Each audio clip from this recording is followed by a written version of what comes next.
Bonjour à tous et bienvenue dans votre JT Breton. Au sommaire de ce jeudi 16 février 2017, dernière visite présidentielle en Bretagne pour François Hollande. Après Rennes, ce jeudi matin, le président de la République inaugurait la médiathèque des Capucins à Brest dans l'après-midi.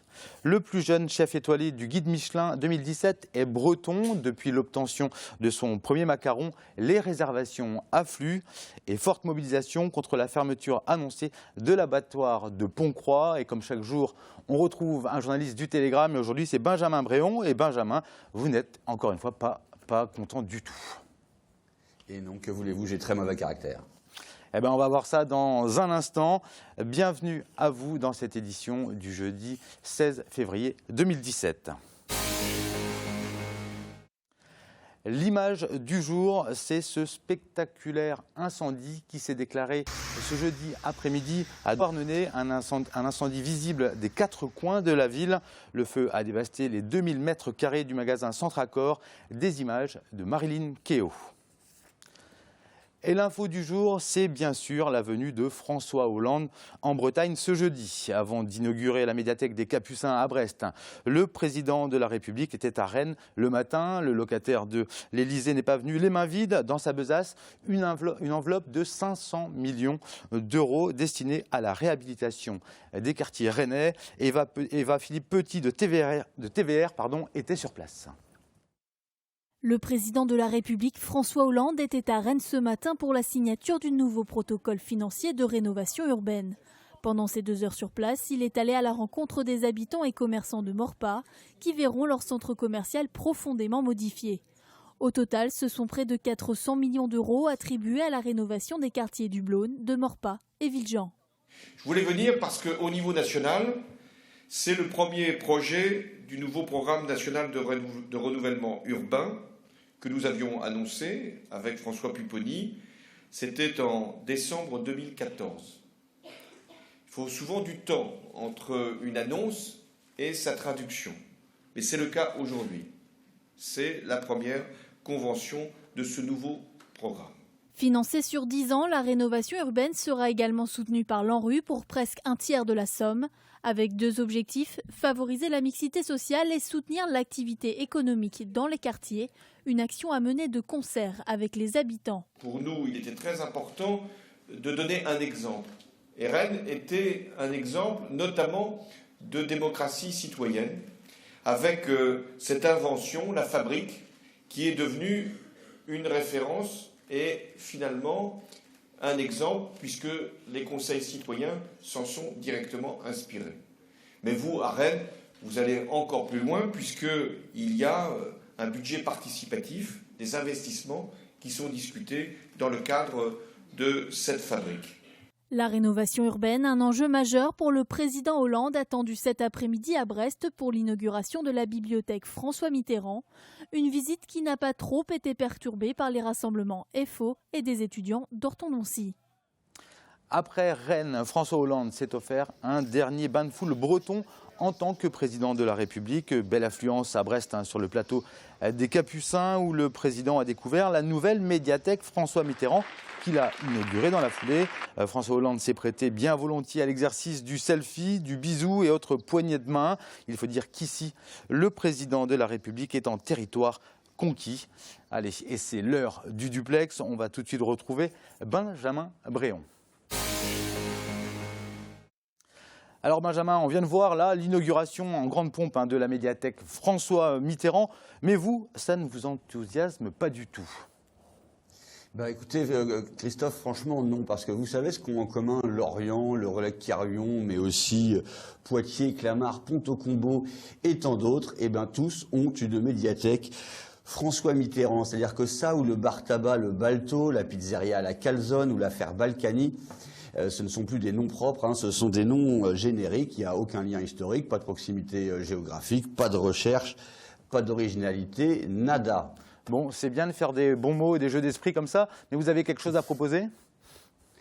Écoutez, figurez-vous que oui, on crée donc un centre culturel à Brest, dans un ancien bâtiment ouvrier qui a fait l'histoire de Brest. Alors on aurait pu imaginer, soyons fous, de lui donner le nom d'un ouvrier qui a participé à cette histoire de Brest. On aurait même pu imaginer, soyons encore plus fou de donner à cette médiathèque le nom d'une femme. Et oui, parce que ça paraît dingue comme ça, mais finalement, elle représente la moitié de l'humanité. On aurait pu encore, mais là, je sais que c'est complètement de la science-fiction, on aurait même pu demander l'avis des Brestois. Mais vous perdez la raison, Benjamin.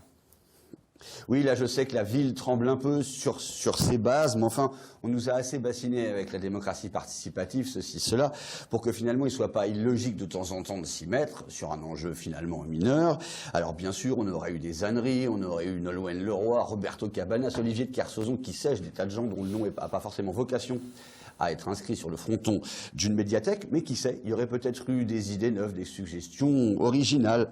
Il y aurait peut-être même eu des gens qui auraient décidé que finalement, les Capucins, comme nom, c'était pas si mal. Et je dois dire que si je devais mettre une petite pièce, je parierais qu'à part le maire et 2-3 faillots, personne n'appellera jamais différemment la médiathèque des Capucins. Merci Benjamin pour cette réflexion. On regardera si en effet ils gardent ce nom-là, les Brestois.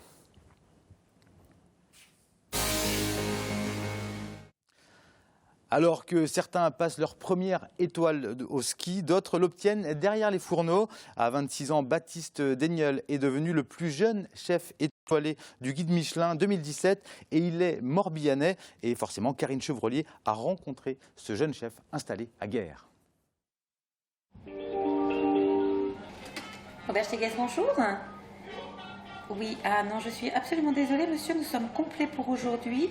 Et nous sommes complets pour 3 semaines. Donc, je vous invite. Depuis une semaine, l'auberge de Thiéguez croule sous les appels. À l'origine de cette ruée, un jeune chef, Baptiste Daignol, à seulement 26 ans, sa cuisine est récompensée d'une étoile au guide Michelin. J'ai une cuisine assez classique, mais avec des mariages un peu originaux. Elle est complètement ancrée dans son terroir, donc c'est ça qui est aussi important, c'est qu'elle est composée à 90% de producteurs locaux. C'est une cuisine qui ressemble à l'état d'esprit qui est à la nature au moment où je la fais. Il y a beaucoup de choses minutes, instantanées. Un petit côté quand on mange un plat ou juteux, c'est des plats assez gourmands. Formé auprès de chefs bretons réputés, mais aussi d'Alain Ducasse, Baptiste transforme il y a 3 ans la crêperie familiale en restaurant gastronomique. Depuis, des reconnaissances au Goemio et au guide Champerard. Rien de bien surprenant pour sa première fan. J'ai tendance à dire que moi je le savais depuis longtemps et qu'aujourd'hui tout le monde va le savoir. Dès qu'il a trouvé sa voie, il a tout de suite été très bon dans ce qu'il faisait. Mais voilà, c'est comme tous les jeunes, hein. Quand ils savent ce qu'ils veulent faire, ça marche. Face à cette ascension, Baptiste garde les pieds sur terre. Un autre défi les attend, lui et son équipe. Et on va essayer de garder cette ligne de conduite, de développer. On commence à écrire une histoire aujourd'hui ici au Thiéguez, une histoire familiale, une histoire locavore, une histoire de Brocéliande. Et on va essayer d'aller encore plus loin dans cette histoire. Gourmand et gourmet, comme vous vous en doutez, il faudra désormais s'armer de patience pour décrocher une table. L'abattoir de Pont-Croix continuera-t-il de fonctionner? C'est la question qui a été posée ce jeudi matin à Poulan-sur-Mer. La communauté de communes du Cap-Sizun a voté pour sa fermeture au 31 mars, mais les éleveurs pourraient se mobiliser pour le sauver. On regarde tout de suite le reportage de Camille Pochet. 70 personnes discutaient ce jeudi matin de l'avenir de l'abattoir de Pont-Croix. La communauté de communes du Cap-Sizun a décidé le mois dernier de sa fermeture, une décision qui, selon certains élus, serait entachée d'irrégularités sur la forme. Il y avait une erreur dans la délibération, je n'étais pas la seule, il y avait du public, il y avait les correspondants de presse. On ne nous a jamais demandé de voter à bulletin secret. Il n'y a pas de contestation à avoir. La question a été posée. Bon, la délib a peut-être été mal faite, et encore, j'en doute, mais moi je ne reviens pas sur ma position. La préfecture, de son côté, considère à ce jour la décision comme légale. Certains éleveurs se mobilisent pour continuer l'abattage de leurs bêtes sur le territoire capiste. La fermeture, prévue au 31 mars, les entraîne dans une véritable course contre la montre. En fait, la solution, si vous voulez, c'est que l'abattoir soit maintenant un projet au niveau de l'Ouest Cornouailles et qu'on mette en place en fait une filière de viande de grande qualité. Moi, j'encourage les éleveurs justement à se mobiliser pour reprendre cet outil. Ils seront accompagnés par la communauté des communes du Cap-Sizun et j'espère embarquer dans cette histoire les autres présidents des comités des communes de l'Ouest Cornouailles. Pour que l'abattoir de Pont-Croix puisse être rentable, la Chambre d'agriculture préconise un investissement de 277 000 €. Autour de cet abattoir se noue la question de l'avenir du territoire du Cap-Sizun. La filière Ouest Cornouailles, elle peut se faire sans aucun problème, mais pas forcément avec cet outil. Avec quel abattoir alors? On a des outils, hein. Quimper est juste à côté, on a Le Fou un peu plus loin, on a l'Est-de-Vin un peu plus haut, enfin on a des outils dans le département. 15 agriculteurs ont prévu de se réunir prochainement pour garder l'abattoir de Pont-Croix actif. Pourtant, ils l'assurent, ils ne pourront pas investir financièrement. Une piscine rose d'une entreprise qui pousse ses murs et un tunnel ferroviaire, c'est le programme du Tour de Bretagne de Benjamin Bréon. L'entreprise de sacs en toile de voile 727 Sailbags, basée à Lorient, déménage pas beaucoup, mais c'est pour s'agrandir nettement, passant de 450 à 1400 mètres carrés. Les nouveaux locaux seront construits notamment à base de containers recyclés et pourront accueillir du public autour d'un thé ou d'un café. Bon vent à l'équipe et à ses 34 salariés. Mon tunnel, c'est du béton, en tout cas celui de Pont-de-Bulle et Quimère, sous lequel passe depuis 150 ans la ligne ferroviaire Brest-Quimper. Des travaux d'étanchéification y sont en cours et devraient l'emmener jusqu'à son 200e anniversaire. Le plus dur sera évidemment que la SNCF tienne jusque-là.